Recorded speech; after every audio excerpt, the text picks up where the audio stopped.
Good morning, all of you. So, in the last lecture, we started discussing the reactions of phenol. As phenol is an aromatic compound and it undergoes electrophilic substitution reactions. As the hydroxyl group is electron donating, means it activates the benzene ring, and the products obtained in these electrophilic substitutions will be ortho or para substituted products. And the electrophilic substitution reactions, which are shown by the commonly aromatic compound, that is nitration, sulfonation, halogenation, nitrosation, Kolb's reaction, and Remer-Timmer's reactions are somewhat different from the other compounds. So here, one by one, we will start studying the reactions of phenols. And so first, nitration. So the nitration of phenol is carried out by using the dilute nitric acid, and the reaction is carried out at room temperature or below room temperature. So phenol on reaction with dilute nitric acid at 23 degree 20 degrees Celsius gives you mainly two products, that is the ortho orthonitrophenol and paranitrophenol. Now here when we get these two products, here the separation of these two products is very easy by the distillation method. So here we are getting orthonitrophenol and here we are getting paranitrophenol, and here its separation is so easy by steam distillation. The orthonitrophenol is separated easily because it is steam volatile due to the presence of the intermolecular hydrogen bonding, and where this paranitrophenol shows intramolecular hydrogen bonding. Then the next reaction, that is with concentrated nitric acid.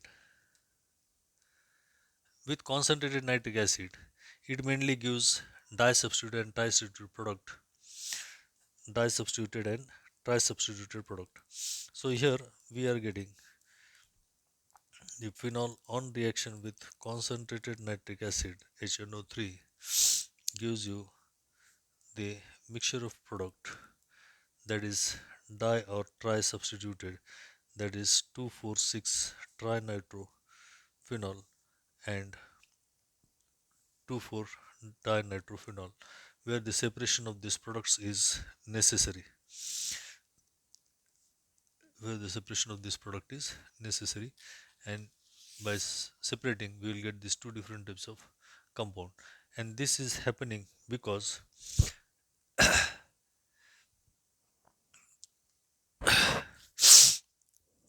phenol itself is a activated ring, and that's why it readily undergoes nitration without using sulfuric acid, that is the constant mixture of nitrating mixture is not necessary. Then the third reaction, that is sulfonation. Sulfonation of the phenol is carried out by using concentrated sulfuric acid and mainly gives ortho and para substituted product. At room temperature, we get orthophenol sulfonic acid as a main product, and then if the reaction is heated further to 100 degrees Celsius, we get parasulfonic acid as a product. And so it is temperature depending that whether you want to get the ortho substituted or para substituted product.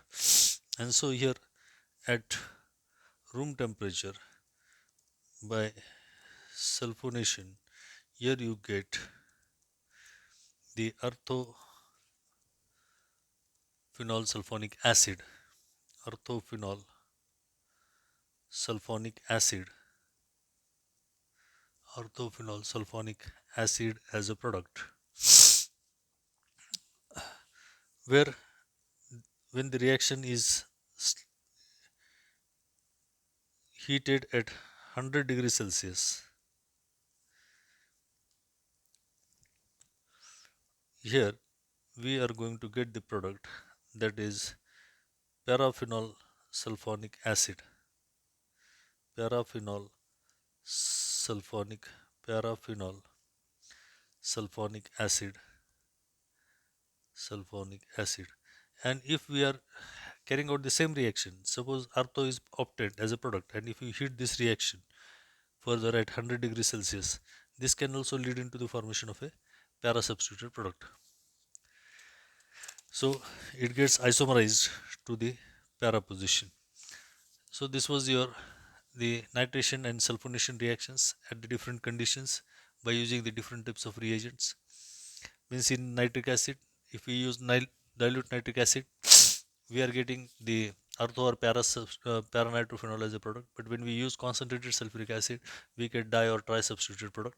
And in sulfonation, if the reaction is carried out at room temperature, we get orthophenol sulfonic acid. And when the reaction is carried out at 100 degrees Celsius, we get paraphenol sulfonic acid. Then the next reaction, that is halogenation. Now here also it's necessary. Phenol readily undergoes halogenation, but here the halogenation and mainly the bromination is carried out by using the different types of reagent. When phenol is allowed to react with bromine, when phenol is allowed to react with bromine, that is bromine water, and if the bromine water is added, we get the product, that is 2,4,6 tribromophenol as the main product. Means here we are getting a tri-substituted product. The three hydrogen atoms of the phenol are replaced by the bromine atom, and so the product obtained here, it is 2,4,6 tribromophenol. But if the bromination of the phenol is carried out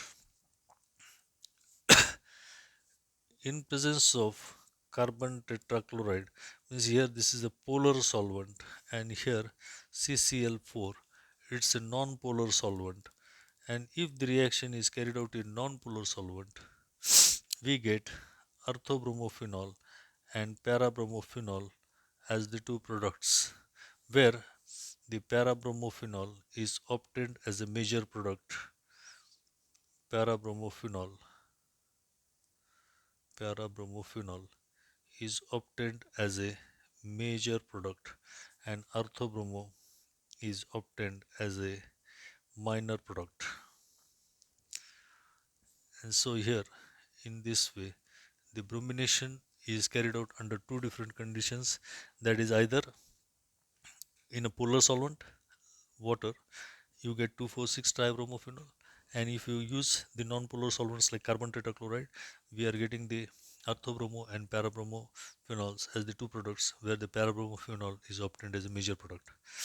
Then the fourth reaction, that is nitrosation of the phenols.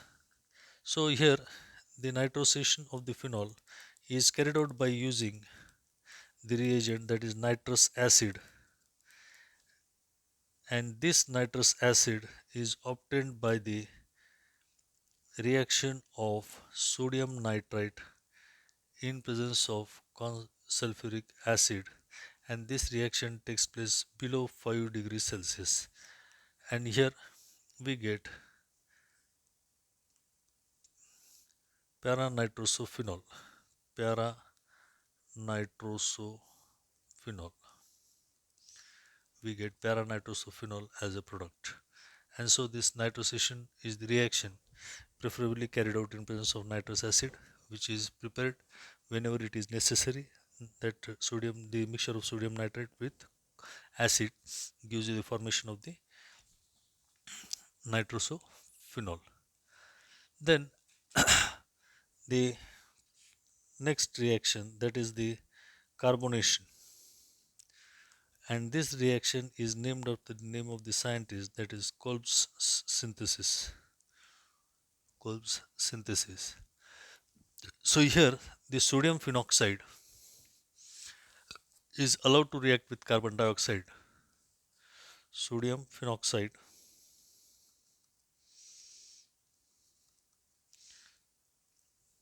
Sodium phenoxide is obtained by treating with phenol with a base. You are getting the formation of sodium phenoxide, and this sodium phenoxide ion on reaction with carbon dioxide. Here the negative the electron pair of this oxygen is given to the your carbon of the ring, and then this electron pair, the pi electron pair, is donated to the carbon of the carbon dioxide. So here I will write it in another way. Here it gives the electron pair to this carbon, and the electron density shifted towards the oxygen, and this reaction is carried out at 125 degrees Celsius, and the high pressure is implemented for the reaction, and here you will get the formation of the intermediate, that is the double bond O H C double bond O minus and Na plus. So what happens here? The sodium phenoxide, the oxygen gives the electron pair to the ring carbon, where the ring carbon shifts this pi electron to the electrophilic carbon of the carbon dioxide, and this pi bond breaks and shifts the electron pair to the oxygen, acquires a negative charge. When it acquires a negative charge, this sodium, which is liberated from the phenoxide ion, is getting attached to the to the carbon with negative charge in the carboxylic group here now. So here it is the sodium salicylate. Sodium salicylate is obtained as an intermediate, and this sodium salicylate, this proton gives the electron pair to this carbon, and oxygen, the pi bond breaks between the carbon, ring carbon and oxygen acquires a negative charge. This H plus attaches here, and you get this reaction is carried out in acidic medium, and here you get the formation of OH COOH, that is the formation of salicylic acid, or to it we can say orthohydroxybenzoic acid. Orthohydroxybenzoic acid, this is also called as orthohydroxybenzoic acid. And so carbon by carbonation reaction or Kolb synthesis, we are able to synthesize the salicylic acid. So the next reaction, that is the sixth, Reamer Timmons reaction. So here it's a reaction, that the reaction of a phenol is carried out with chloroform in basic medium. Reaction of phenol with chloroform in basic medium, that is NaOH, and here you get the formation of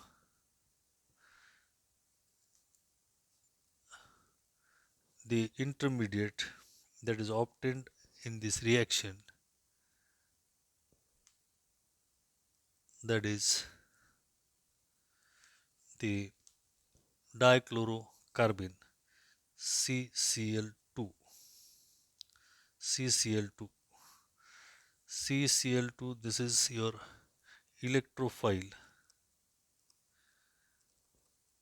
called as your dichlorocarbene. This is the intermediate obtained by the reaction of chlorine, chloroform with the sodium hydroxide in basic medium, and this donates the electron,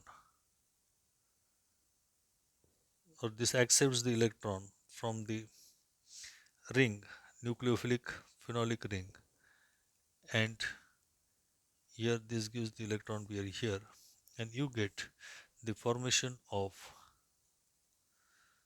the C double bond O H CCl2 minus. So here this conjugate acts as a conjugate base and gives the abstracts this proton. This proton gives the electron pair to this ring carbon, and here you will get the formation of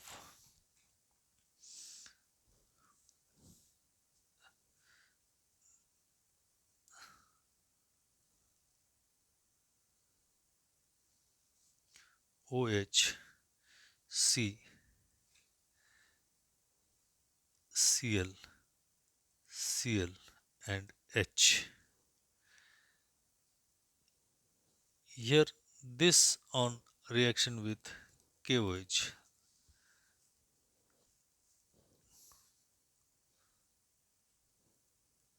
Sorry, it's NaOH only because we have used the NaOH as a base, and here we get the formation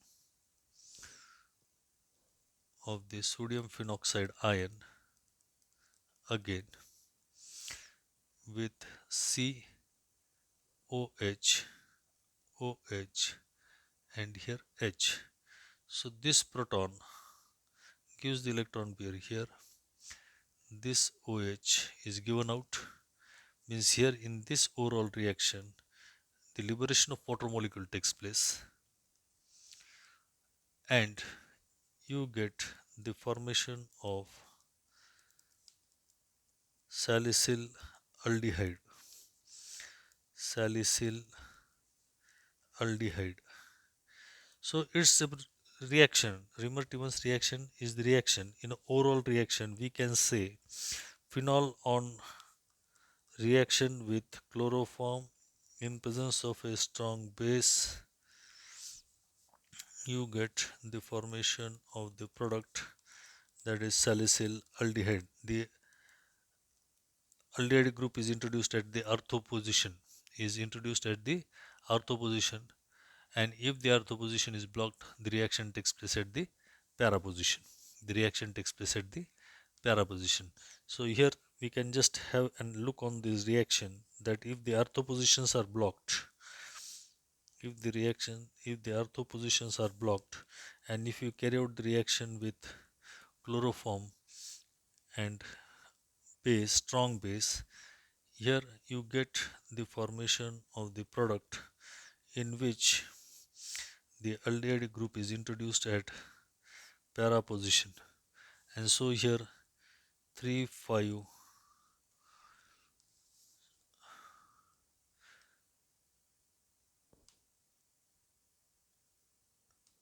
dimethyl 3,5 dimethyl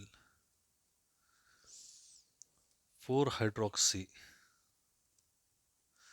4 hydroxy benzaldehyde. 3,5 means here the aldehyde position is getting number 1, 2, 3, 4, 5, and 6.